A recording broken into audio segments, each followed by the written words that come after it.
자, 문과생들을 위한 수업입니다. 수학 모의고사 3등급 후반, 4등급, 5등급 정도 받는 학생들 중에 2등급 원하는 학생들을 위한 수업입니다. 교과서 기본 내용만 가지고 설명을 하고 있으니까 잘 들어보시기 바랍니다. 자, 14번 문제입니다. 자, 순서상의 개수 문제인데요. 딱 봐도 OW가 눈에 거슬리죠. OW 자리에 W만 되어 있으면 3점짜리 문제입니다. OW 때문에 4점짜리가 문제가 됐고요. 이게 매우 특수한 사항이 됐습니다. 그러므로 W가 1일 때, W가 2일 때 3은 될 수 없습니다. 그래서 W가 1, 2일 때 분류해서 문제를 해결하시면 됩니다. 경우에서 문제는 어떤 부분이 특수한가를 잘 보셔서 거기에 맞춰서 분류해서 푸시면 되겠습니다. 자, 15번 문제입니다. 유리함수가 주어져 있고요. 함수의 평행이동과 관련된 문제입니다. 자, 함수를 x축 방향으로 n만큼 평행이동시키면 x 대신에 x-m을 y축으로 n만큼 평행이동시키면 y 대신 y-n을 대입해서 평행이동 이후에 함수를 찾으시면 되겠습니다. 16번 보겠습니다. 조건 주어져 있고 참인 명제 찾으라는 문제입니다. 자, 핵심 용이 들어갑니다. 첫 번째, 자, 명제 문제는 세 가지는 반드시 기억합니다. 첫 번째, P면 Q가 참이 될 조건, P가 Q이기 위한 필요 조건, 마지막으로 대우에 대한 얘기입니다. 이 세 가지는 반드시 알고 있어야 됩니다. 자, 그 다음으로 이런 조건 문제들은 모두 다 집합으로 변형해서 집합의 포함 관계를 활용해서 문제를 푸시면 다 해결이 됩니다. 자, 17번 무한 등비급수 문제입니다. 문과에서 나오는 거의 유일한 도형 문제입니다. 테두리 도형, 그리고 그 테두리 안에 있는 내부 도형, 그 다음에 두 번째 테두리 도형만 가지고 문제를 푸시면 되고요. 첫째 항과 길이 공비를 구해서 1-r분의 a에 대입을 하시던가, 경우에 따라서 면적의 공비가 필요하시면 길이의 공비를 제곱을 해서 1-r분의 a에 대입해서 푸시면 되겠습니다. 자, 실제로 이 무한등비급수는 어떻게 푸느냐 보다는 도형의 해석이 매우 중요합니다. 그래서 바로 도형의 해석에 들어가도록 하겠습니다. 테두리 도형은 정사각형이고요. 그 테두리 도형 안에 있는 내부 도형은 삼각형이 나와 있습니다. 도형 문제에서 삼각형이 나오는 경우가 매우 많습니다. 그 삼각형은 이 현재 17번 문제처럼 이등변 삼각형이거나 정삼각형이거나 아니면 직각삼각형이거나 또는 직각 이등변 삼각형인 경우가 가장 많습니다. 자, 17번처럼 만약에 이등변 삼각형이 나온다면 반드시 꼭지점에서 밑변에 수직 이등분선을 그어야 됩니다. 자, 문제를 보시면 D1에서 이등변 삼각형 D1, E1, F1이 있는데 D1에서 마주보는 편 E1, F1의 중점 F2에 수선의 발을 그어야 된다, 이런 뜻입니다. 그렇게 수선의 발을 긋고 나면 삼각형 D1, E1, F2와 삼각형 A2, E1, B2가 닮음을 알 수가 있습니다. 우리가 두 번째 테두리 도형의 A2, B2의 길이를 구해야 되므로 D1, F2를 긋는 순간 닮음이 눈에 들어옵니다. 닮음을 이용해서 문제에서 원하는 공비를 구하실 수 있다, 이런 얘기입니다. 이등변 삼각형이 나타난다? 반드시 수직 이등분선을 그어야 됩니다. 두 번째, 이 문제와는 다르게 정삼각형이 나올 수도 있습니다. 정삼각형이 나오면 길이도 중요하지만 더 중요한 것은 각도가 60도이므로 그 60도를 활용하는 얘기입니다. 그리고 세 번째, 직각삼각형이 나오는 경우가 있고요. 직각삼각형은 피타고라스를 이용하거나 또는 빗변의 중점에서 세 꼭지점까지의 거리가 같다라는 것을 기억하셔야 됩니다. 마지막으로 직각 이등변 삼각형이 나오는 경우가 있습니다. 피타고라스를 쓰는 건 당연하고요. 더 중요한 거는 양쪽 수직을 제한 양쪽 각이 45도임을 이용하라는 뜻이 담겨져 있습니다. 주어진 도형의 삼각형의 종류에 따라서 문제에서 원하는 포인트가 다르다는 거 반드시 기억하시기 바랍니다. 자, 18번입니다. 최고차항이 양수인 3차 fx와 최고차항이 양수인 1차 gx가 주어져 있습니다. 불행히도 문자로 주어져 있습니다. 문자로 주어져 있으니까 절대 구하려고 하시면 안됩니다. 큰일 납니다. 선생님 숫자 한번 넣어볼까요? 숫자 한번 넣어서 구해지는 경우도 있으나 숫자가 너무 복잡해서 못 구하는 경우도 있습니다. 자, 문제를 좀 더 살펴봅시다. y는 fx, gx. 자, fx 곱하기 gx입니다. hx라고 하겠습니다. 이 hx가 x는 p와 x는 q에서 극소인데 다음 중 어느 것은 극소의 위치가 어디에 있냐 이런 얘기입니다. 자, 극소점은 어디가 극소점이에요? 미분에서 0이 되는 점을 찾고 그 0이 되는 점에서 부의 변화가 마이너스에서 플러스가 되는 점입니다. hx를 미분하시고요. h-p와 h-q는 0입니다. 그렇다면 다른 점에서의 부호는 무엇이냐 라고 물어보는 겁니다. 왜냐하면 극소는 부호의 변화가 마이너스에서 플러스로 가는 겁니다. 그래서 h-a, h-p, h-c, h-e, h-e의 부호를 일일이 찾아봐야 된다. 이런 뜻으로 받아들이면 되겠습니다. 자, 19번 문제 보겠습니다. 확률 문제고요. 가에 대한 거는 간단한 확률을 구하는 문제고 나와 다는 두 사건 A와 B의 독립과 종속관계를 이용해서 값을 구해보라는 뜻이 되겠습니다. 자, 핵심 정리. 두 사건 A와 B의 독립이냐 또는 종속이냐 또는 독립일 때 이런 문제를 풀 때 반드시 기억해야 될 세 가지가 있습니다. 첫 번째, PA와 B가 PA면 두 사건 A와 B는 독립이며 그 역도 성립합니다. 두 번째, PA-B가 PA 곱하기 PB이면 사건 A와 B는 독립이며 그 역도 성립합니다. 세 번째, AB가 독립이면 A와 B의 여사건도 독립이고요. A의 여사건과 B도 독립이고요. A의 여사건과 B의 여사건도 독립입니다. 독립 종속과 관련된 문제는 이 세 가지만 반드시 기억하시면 다 해결할 수 있습니다. 자, 20번 문제입니다. 매우 복잡한 AN과 AN 플러스 1의 관계식이 주어져 있는 상황에서 A15가 있고 A 값을 찾는 겁니다. 일반항과 관련된 문제라고 보시면 되겠습니다. 자, 일반항과 관련되어 있는 문제, 일반항을 구해야 되는 문제. 첫 번째, 등차 등비일 때. 두 번째, SN이 주어져 있을 때. 세 번째, AN과 AN 플러스 1의 관계식이 주어져 있을 때. 네 번째, 함수에서 함수가 N으로 표현될 때. 다섯 번째, 일반항을 말로 설명되어서 수열의 일반항을 구해야 될 때. 이 다섯 가지가 있습니다. 이 중에 20번은 세 번째에 해당되는 문제입니다. 자, 좀 더 자세히 설명하면 AN과 AN 플러스 1 또는 AN 플러스 2의 관계식이 주어지는 경우입니다.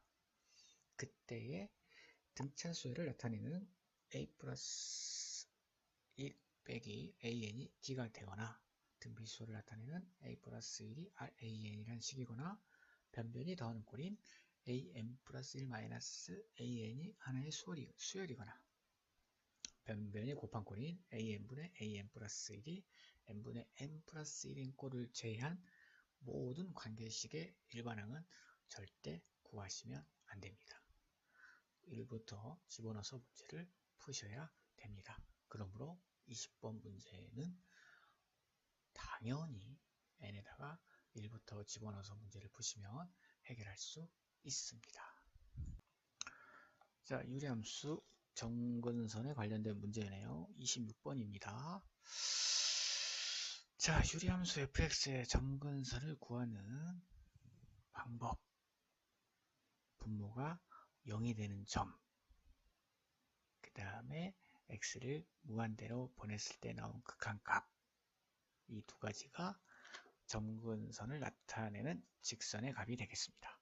문제에서 풀면 분모가 0이 되는 점, 즉 x가 5, 그리고 x를 무한대로 보냈을 때 극한값 2, x는 5, y는 2가 점근선이 되겠습니다.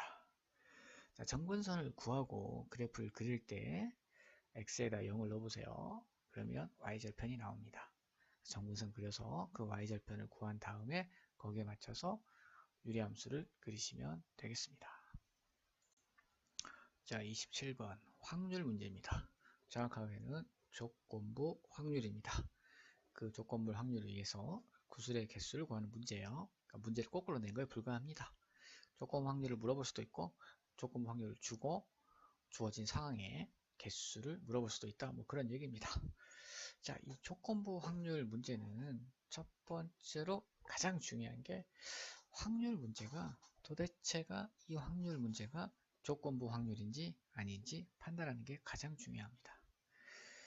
자, 확률에 보통 우리가 일반적으로 확률에 대한 질문을 보면 자, A일 때 B일 확률 구하시오 이렇게 물어봅니다.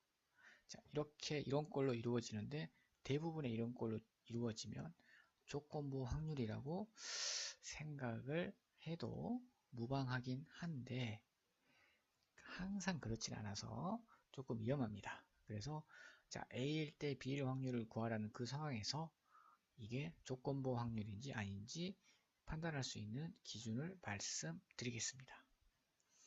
자, 우리가 어떤 사건을 시행을 합니다. 확률을 구하기 위해서는 시행을 하죠. 그럼 그 시행을 하게 되는 결과가 있습니다. 그 결과와 A가 다르면 조건부 확률입니다. 시행을 했을 때 나오는 결과가 전체의 결과고요.